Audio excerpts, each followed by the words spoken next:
Hey everyone, in this video I want to discuss variables. Variables allow you to store data known as objects. Let's look at this example. Here we want to print I love Python because it's so fun 3 times.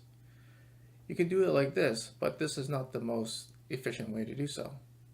A better way is to store that data in a variable we've labeled as message here and print that message 3 times. Let's try it. And here you are. Same result. Now, if you want to update that message to be something like this, you only have to do it once with a variable instead of having to do it 3 different times up here. So let's try that.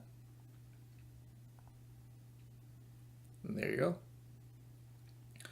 So in summary, variables allow you to store data to be reused many times. And that's it for this video. Thanks for watching. If you enjoyed this video, please like and subscribe.